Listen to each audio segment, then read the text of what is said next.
दोस्तों 18वीं लोकसभा के लिए 7 चरणों में हो रहे चुनाव में 4 फेज खत्म हो चुके हैं और 379 सीटों के लिए जनता ने वोट दे दिया है।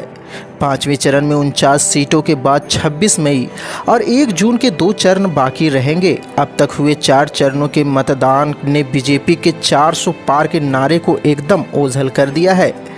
इस नारे को लेकर बीजेपी के नेता खामोश है और बीजेपी की दोबारा सत्ता वापसी संभावनाओं पर जनता भी खामोश दिखाई दे रहा है।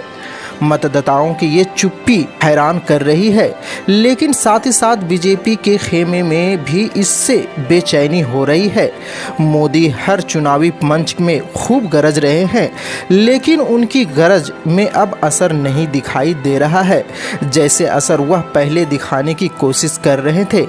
बल्कि अब सवाल उठने लगे हैं कि क्या इस बार मोदी बीजेपी की हार का कारण बनेंगे।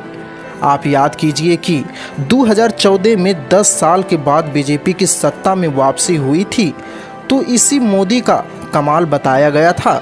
बीजेपी और उसके समर्थन मीडिया ने एक शब्द उस समय गढ़ लिया था, मोदी लहर, लेकिन इस शब्द को गढ़ने वाले यह भूल गए कि समय को बीतना ही होता है और लहर को वापस लौटना भी होता है।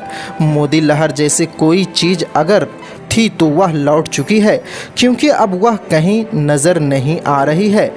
ऐसा लग रहा है कि इस लहर के साथ बीजेपी की जीत की संभावना भी लौट चुकी है, क्योंकि बीजेपी में अब भी मोदी के नाम पर ही वोट मांगे जा रहे हैं। मोदी ही बीजेपी के स्टार प्रचारक बनकर हर जगह रैलियां कर रहे हैं, लेकिन मोदी के भाषणों में भविष्य की कोई उम्मीद नज़र नहीं आ रही है। लोगों के बीच नरेंद्र मोदी दिखाई नहीं देते हैं, बल्कि इंडिया गठबंधन की रणनीति में मोदी फंसती दिखाई दे रहा है। राहुल गांधी की बातों के जवाब देने में मोदी उलझे हुए दिखाई दे रहे हैं। राहुल की खटाखट पॉलिटिक्स हिंदू मुस्लिम मुद्दे को न छोड़ने, चुनाव के बीच में अडानी अंबानी के नाम पर कांग्रेस को घेरना और संविधान बदलने की बात करना, महिलाओं को अपमान करना और विपक्ष को तोड़ने की कोशिश, ऐसे कुछ गलतियां ऐसे ही जो नरेंद्र मोदी को चुनाव में फंसा चुकी है।